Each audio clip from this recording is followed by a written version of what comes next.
오늘 또 하루의 일과를 마치고 또 늦은 저녁 시간이지만 또 하나님의 은혜를 사모해서 나오신 여러분들에게 주님이 크신 은혜로 함께 해주시기를 축복합니다. 오늘 우리가 함께 생각할 주제는 예배에 대한 것입니다. 우리가 지난 주 신년 첫 번째 금요 기도회 시간부터 예배에 대해서 차근차근 생각해 나가자 이렇게 하면서 생각을 하고 있는데요. 우리가 지난번에는 창세기 4장에 있는 가인과 아벨의 제사, 인류 최초의 예배를 생각하면서 믿음으로 드리는 예배라는 그런 제목을 가지고 함께 말씀을 생각해 보았습니다. 오늘은 조금 표현이 바뀌었어요. 영과 진리로 드리는 예배라는 그런 제목으로 함께 또 말씀을 나눕니다. 오늘 우리가 읽은 이 말씀의 내용은 우리가 잘 기억하는 말씀입니다.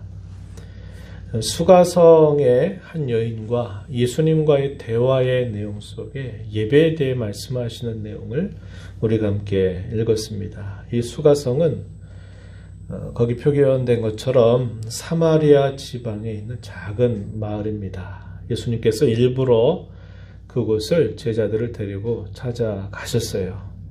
제자들이 먹을 것을 구하러 다른 곳으로 옮겨가고 있는 동안 예수님은 이 수가성의 물길로 오는 여인과 함께 일부러 대화를 나누시게 됩니다.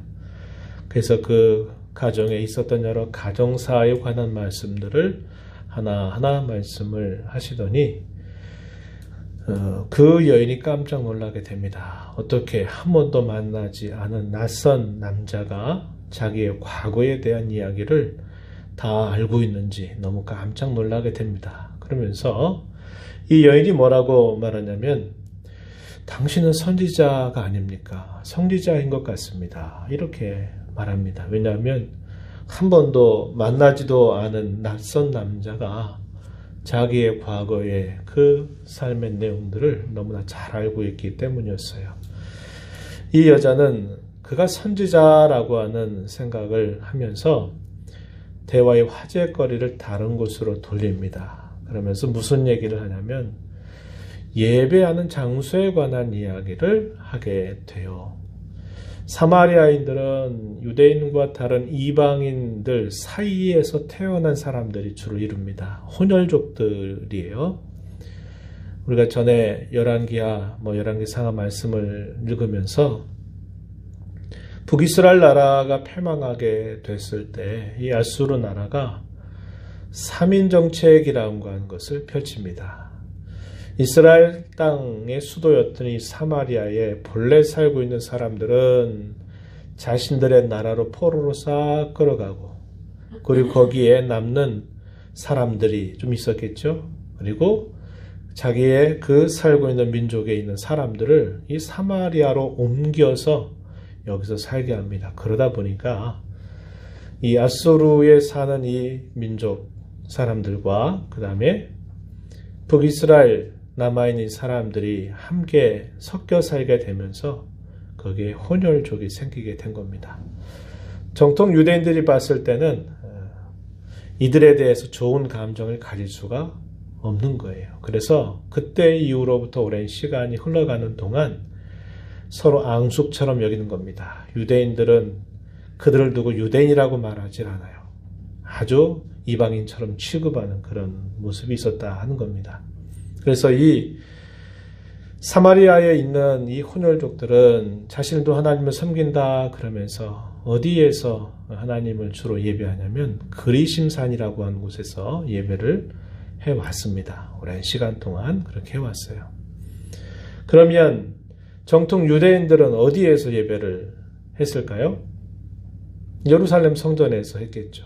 그래서 성전이 세워져 있는 하나님이 정해서 주셨던 그 예루살렘에서 예배를 하게 됩니다. 그래서 장소가 서로 나눠지게 된 거예요.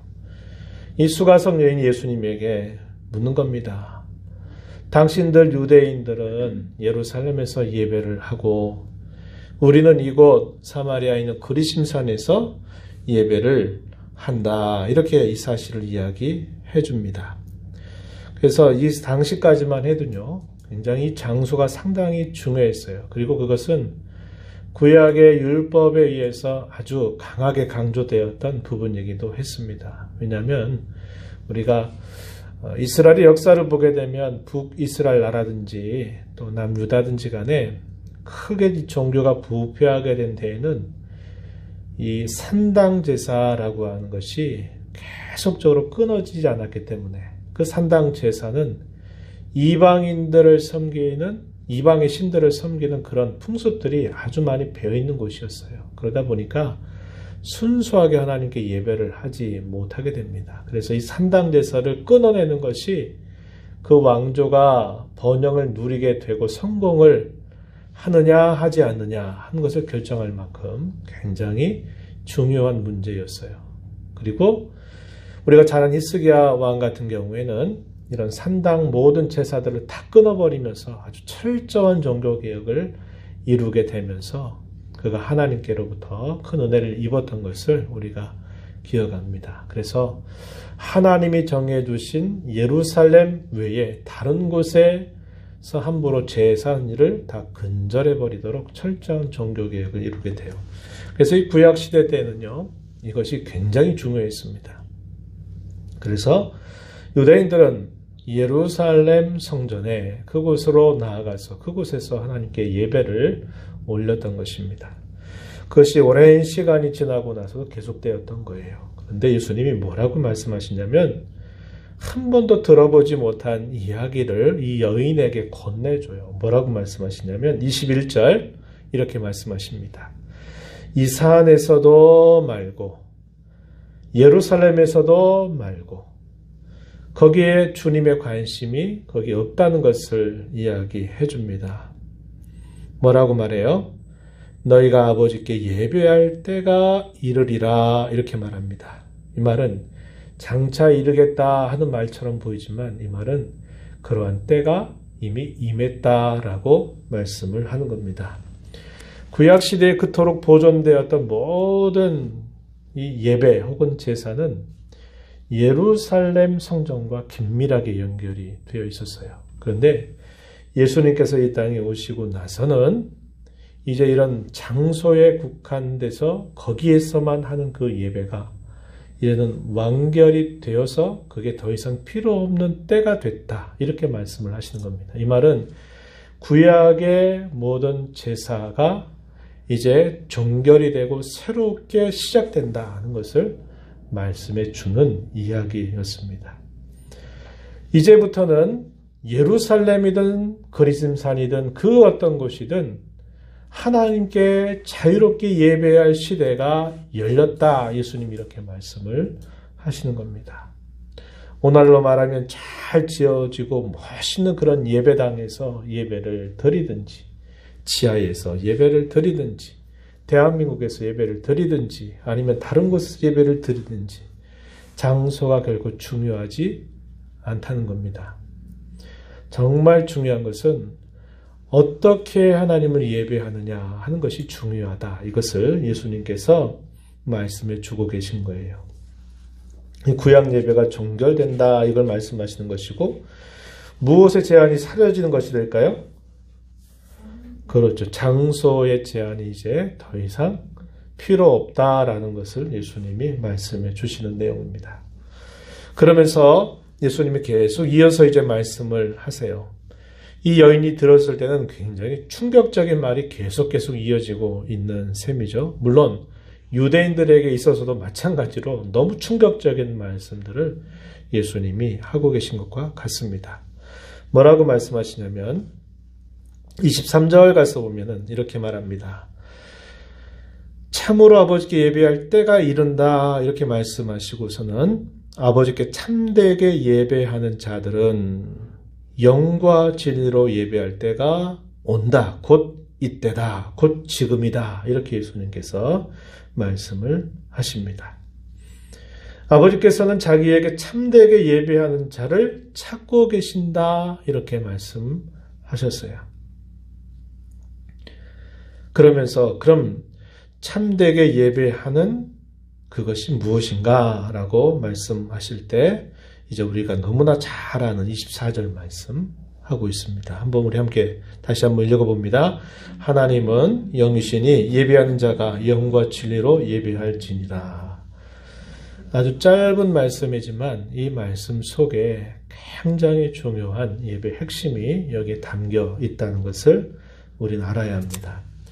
제가 거기다가 다 써줬어요. 하나님은 영이시다라고 말할 때 그 다음에 이어지는 영과 진리로 할 때 그 영과 우리말로는 똑같잖아요. 그런데 똑같은 말이 아니라는 거예요. 옛날에는 어떻게 번역이 되어 있었냐면 신령과 진정으로 이렇게 번역을 했습니다. 이 번역이 아주 잘못된 번역이었어요. 이렇게 이제 우리가 이해할 때는 어떤 식의 이야기가 가능하냐면 옛날에 우리 조상들, 우리 어른들이 새벽 이런 시간에 목욕 재개하고 이렇게 정한수를 딱 떠놓고 거기에다가 이렇게 정성을 다해서 거기에 비는 겁니다. 우리 자식 잘 되게 해달라고, 우리 남편 건강하게 해달라고 그렇게 빌고 빌어요. 그러면 우리 많이 사용하는 말이 있었죠. 지성이면 감천이다. 하늘을 감동시키면 응답받는다. 이렇게 말했던 겁니다. 신령과 진정으로 하는 말이 꼭 그런 느낌으로 충분히 받아들여질 만한 표현이에요. 그래서 옛날에 저도 모를 때는 그 말을 어떻게 받아들였냐면 내 마음에 아주 간절하게, 아주 진실하게 이렇게 예배하면 하나님이 받으시는구나 이렇게 생각을 했어요. 그리고는 그거에 대해서 어느 누구도 잘 소개를 해주지 않았습니다. 그런데 제가 이렇게 말씀을 배우고 또 깊이 묵상하고 연구하다 보니까 이게 너무 잘못된 번역이에요.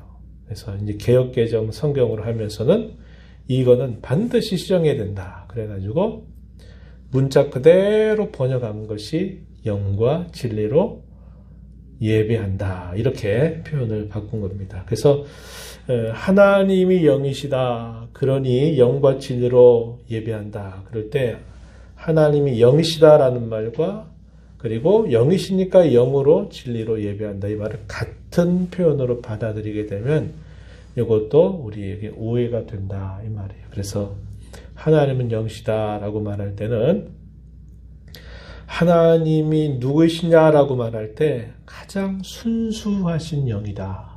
가장 순수한 영이다. 이렇게 성경이 표현해줘요. 그때 하나님을 누구신가 표현할 때 가장 그걸 정확하게 표현해주고 있는 말이 바로 이 앞부분입니다. 하나님이 영이시다. 이 말은 하나님이 성령이시다. 이렇게 말하면 안 되겠죠. 성령이 하나님이신 건 맞아요. 그러나 하나님이 성령이시다 이렇게 말할 때는 온전한 표현이 되지 못해요. 왜 그럴까요? 하나님이시다 이렇게 표현할 때는 성부 하나님과 성자 하나님과 성령 하나님, 우리가 삼위일체로 고백하는 하나님이시기 때문에 그렇습니다. 그래서 여기서 영이시다 이 말은 우리가 보는 이런 눈에 보이는 감각적인 어떤 모습을 가지고 계신 분이 아니시다라는 겁니다. 어떤 공간이나 시간 안에 제한이 되거나 갇히시는 분이 아니다라는 것을 이런 표현을 통해서 우리에게 알려줘요. 그리고 그 다음에 영과 진리로 예배한다 할 때 이 영의 의미는 제가 써놓듯이 성령과 진리라는 말은 쉽게 말하면 성경입니다. 성경.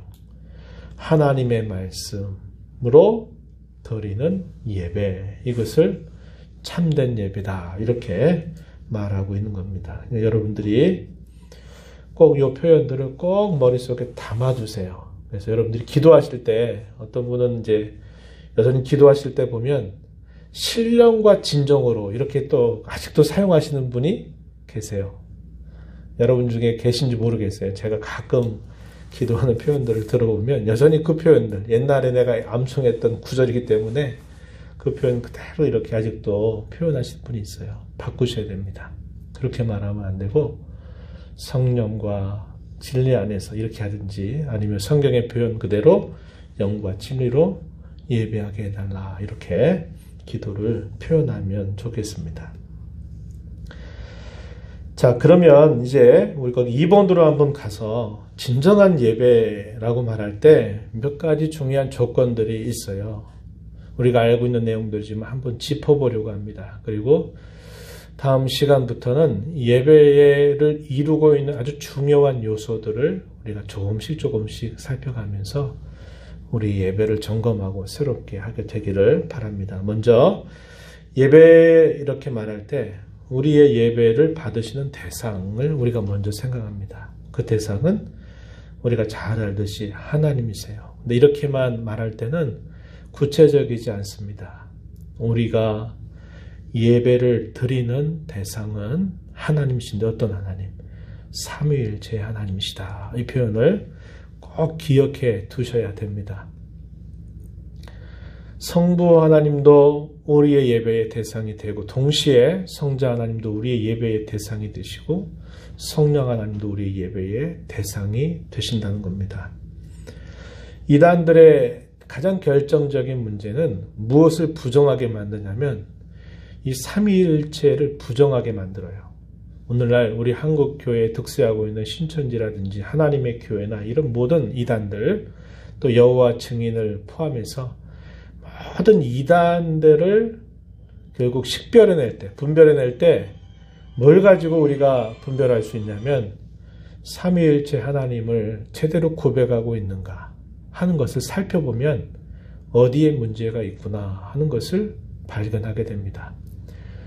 참고적으로 하나 더 말씀드리면 옛날에 어거스틴이라고 하는 거의 교회의 아버지 가운데 마지막 인물입니다. 어거스틴이라고 하는 분이 이 삼위일체에 대한 대단히 분량이 많은 책을 기록을 하게 돼요. 그래서 그 삼위일체 교리를 따라서 당시의 이단들을 분류할 때 무려 88가지를 구별해내서 이들이 다 이단이다 이렇게 정리를 하기도 했어요. 이게 무슨 말이냐면 그 당시에 그렇게 사람들이 많지 않았던 시대에도 그 이단들의 수가 얼마나 많았는지 우리가 알게 되고 그 이단들이 왜 이단이냐라고 말할 때 이 삼위일체 교리를 왜곡시키는 것이기 때문에 그렇다 이렇게 해서 88가지 이단들을 기록을 해놨어요.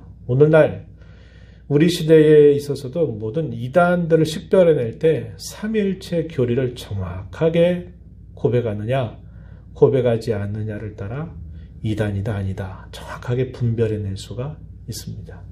이 말은 이단들은 정확한 의미로 말할 때 삼위일체 하나님을 예배의 대상으로 여기지 않기 때문에 그들의 예배는 틀린 예배예요. 잘못된 예배가 된다 이 말입니다. 무슨 말인지 이해가 되시죠?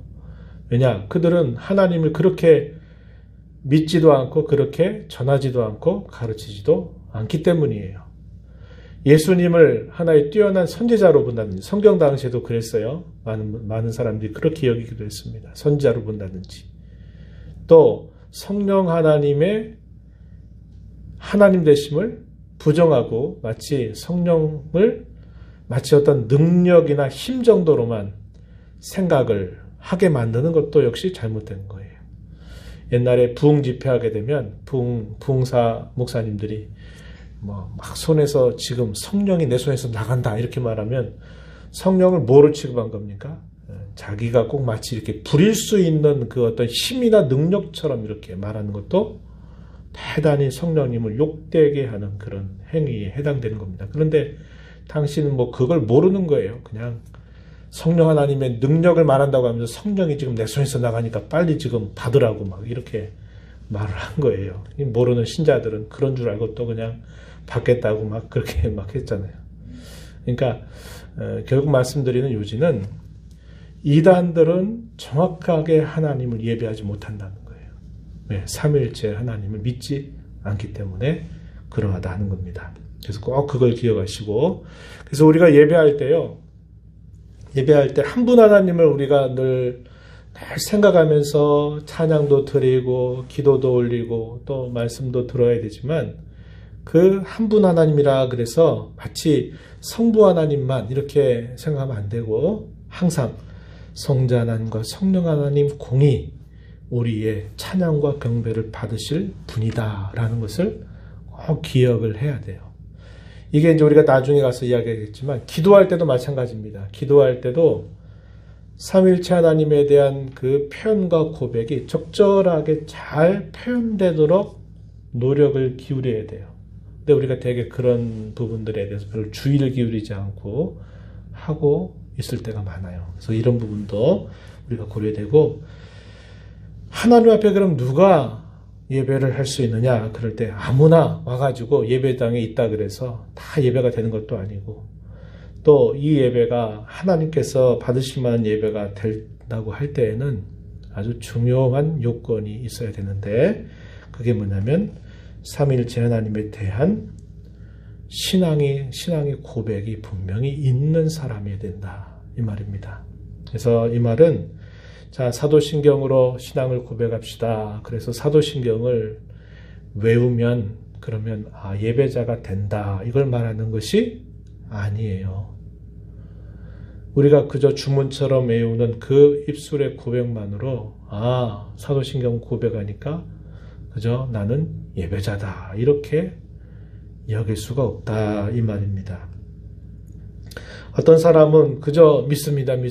내가 하나님 믿습니다. 믿으니까 내가 예배하죠. 이렇게 자기를 체면 걸듯이 자기의 감정적인 부분에 호소해서 믿으니까 내가 지금 예배한다, 이렇게 생각하는 사람도 있어요. 그러나 이것도 옳지 않은 것입니다.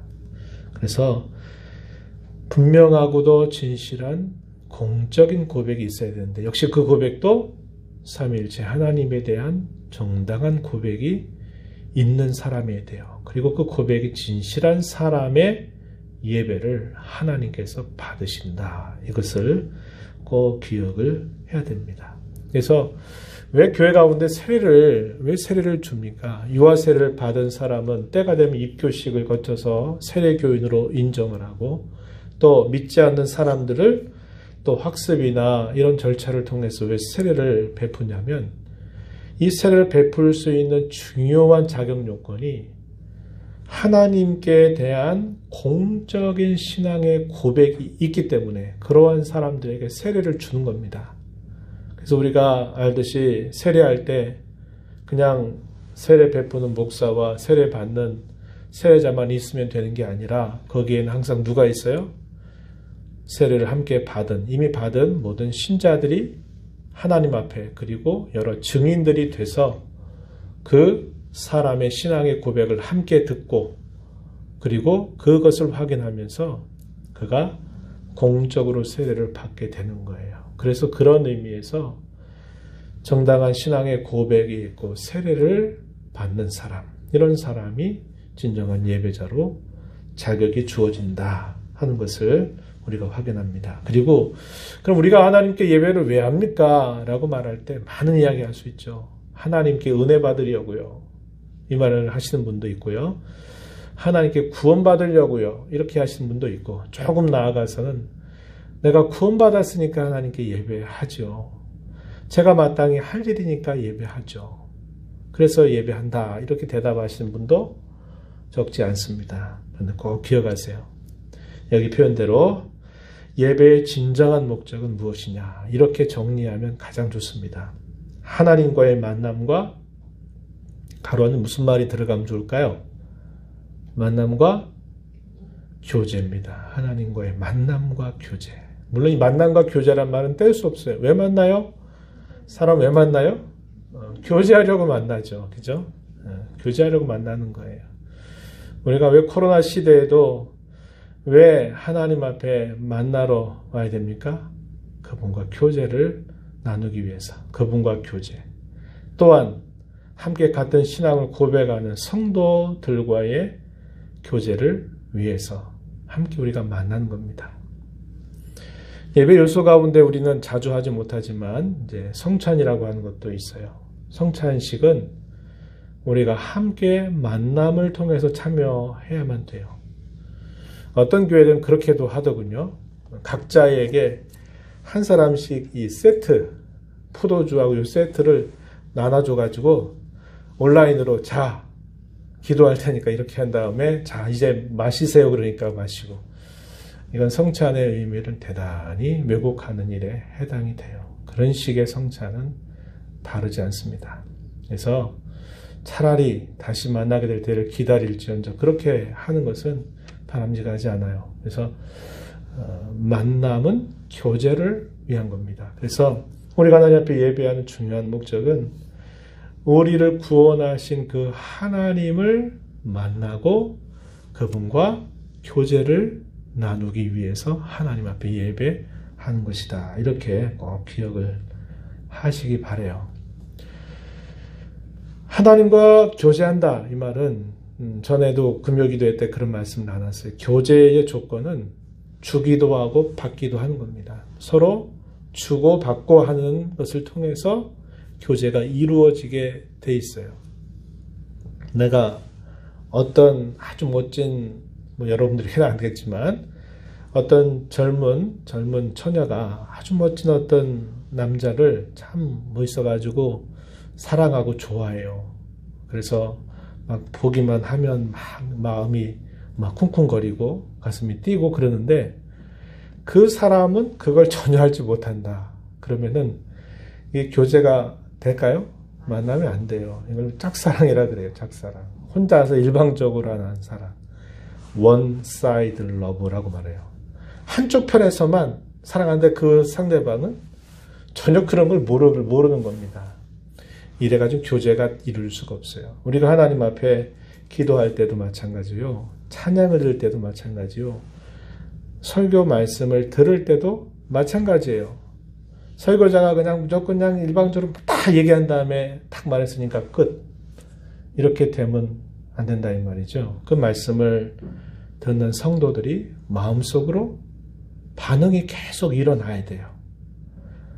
설교자가 틀린 말을 하면 분별해서 가려내야 되지만 설교자가 하는 말이 하나님의 말씀에 맞는 것이라면 하나님이 지금 그 설교자 입을 통해서 지금 나에게 말씀하고 계시구나 이렇게 받아들이고 그것에 내가 반응해야 그것이 뭐가 되는 겁니까?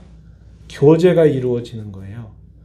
기도도 마찬가지예요. 내가 10분이든 20분, 30분이든 기도하는데 내가 하고 싶은 말 다 하나님께 하려고 아멘 끝 갑니다. 이렇게 해가지고는 그게 교제가 이루어지지 않아요. 그래서 제가 가끔 그런 얘기 합니다. 듣는 기도를 하십시오. 듣는 기도.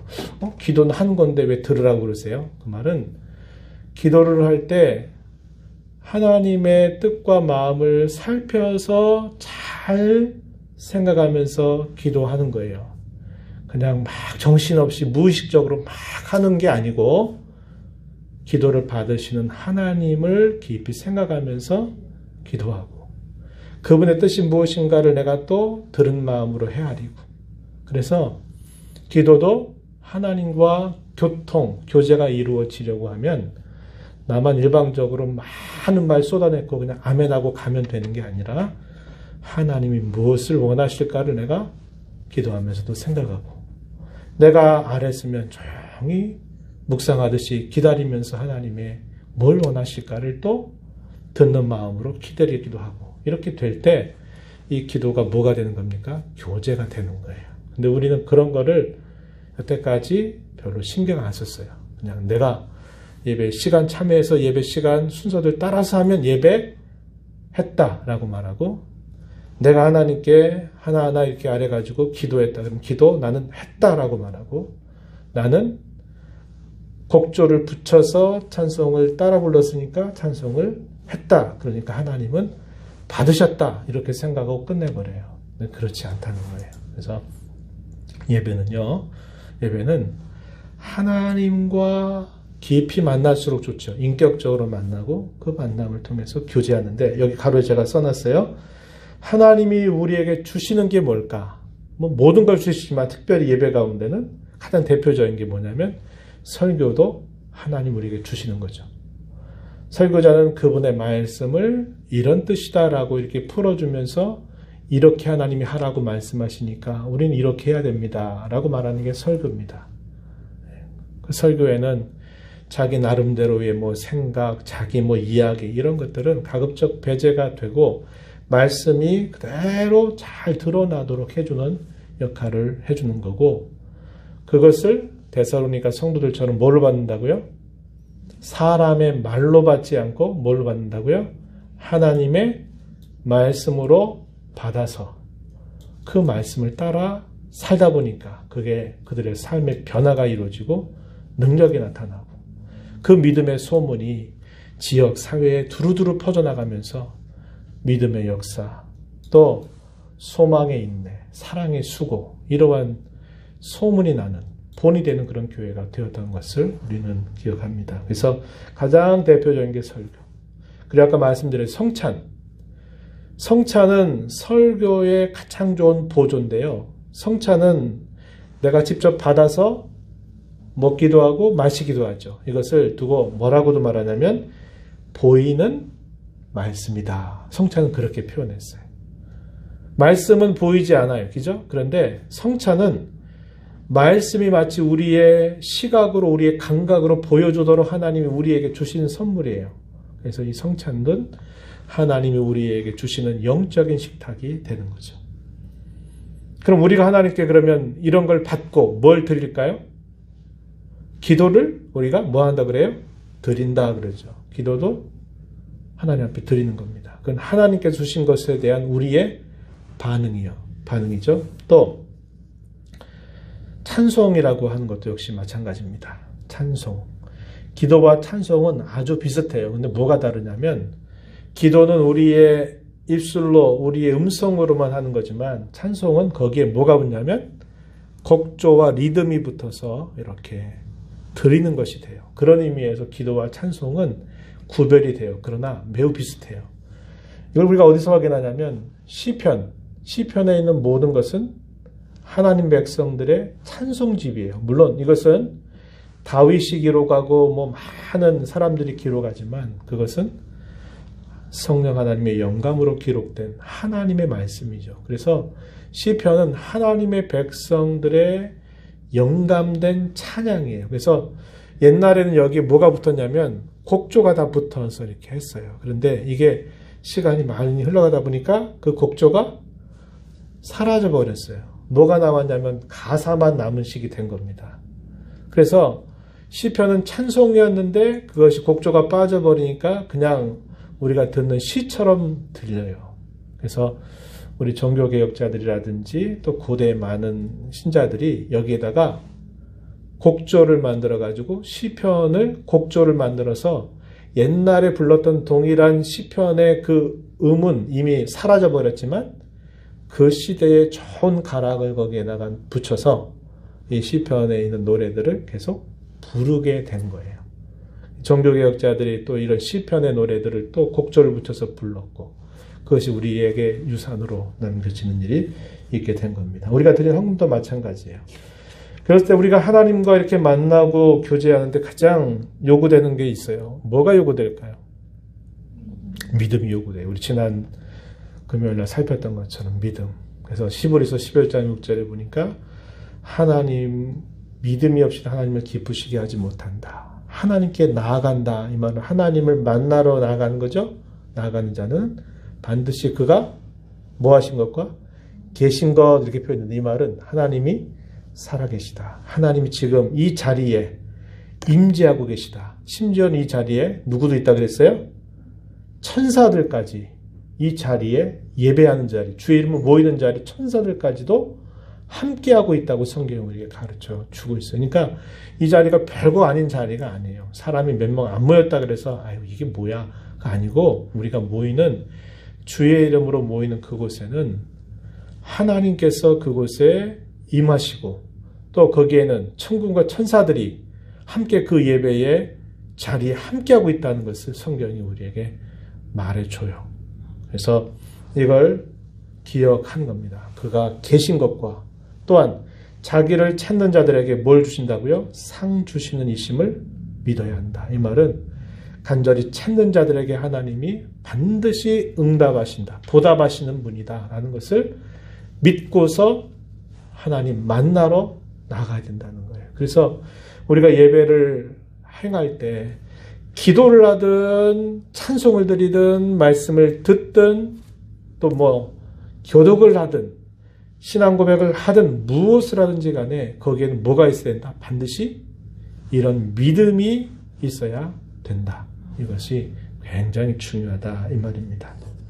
그래서 우리가 이런 예배를 드리기 위해서 뭐가 필요하냐면 예배 전에 준비가 필요하고요. 그리고 예배가 진행되고 있는 동안에 또 우리의 마음가짐이 대단히 중요하고, 또 예배를 마치고 났을 때 이제 다 끝났다가 아니라 예배를 마치고 난 다음에 우리의 마음가짐과 태도가 일사불란하게 쫙 이것이 이어져야 돼요. 그래야 그것이 내가 한 주간 6일 동안에 살아가는 삶 속에 이것이 내 삶의 현장이 예배로 이어지게 되는 그런 은혜를 경험하게 되는 겁니다. 그래서 제가 하나 써놨죠. 마음을 준비해야 됩니다. 염려, 근심거리를 주께 맡겨야 돼요. 예배 전에. 그건 죄라고 말할 수는 없지만 우린 연약해서 회사에서 있었던 일, 거래처에서 있었던 일, 만나면 해결돼야 하는 문제들이 내 머릿속에 계속 남아서 예배 때 그게 방해가 되고, 내가 살면서 범했던 죄가 또 나를 방해해서, 그래서 예배 전에 그런 것들을 주께 다 맡기고 용서를 구해서 마음을 준비하는 일, 예배에 참여하는 순서들의 믿음을 가지고 그 순서들에 내가 지금 예배의 현장에 내가 참여하고 있다고 하는 그런 마음가짐을 계속 가져야 되고, 예배를 마치고 난 다음에는 우리가 지난번에 그 얘기했죠. 가인이 왜 그가 하나님 연락받은 예배를 못 드렸느냐. 그가 그렇게 제사 드리고 나가지고 불이 나가지고 아벨을 들에서 돌로 쳐 죽였다 그랬어요. 예배와 죄라고 하는 것은 함께 해서는 결코 안 되는 겁니다. 그래서 예배가 내 삶으로 이어지기 위해서는 이 삶으로 이 말씀이 계속 이어지도록 하는 그 결단과 마음가짐이 대단히 중요하다. 이런 예배가 진정한 예배다. 참된 예배다. 이런 예배를 하나님이 찾고 계신다. 이것을 말씀합니다. 이 말씀들을 생각하면서 새해는 우리의 예배에 정말 선하고 좋은 변화들이 있게 되기를 다시 한번 축원합니다.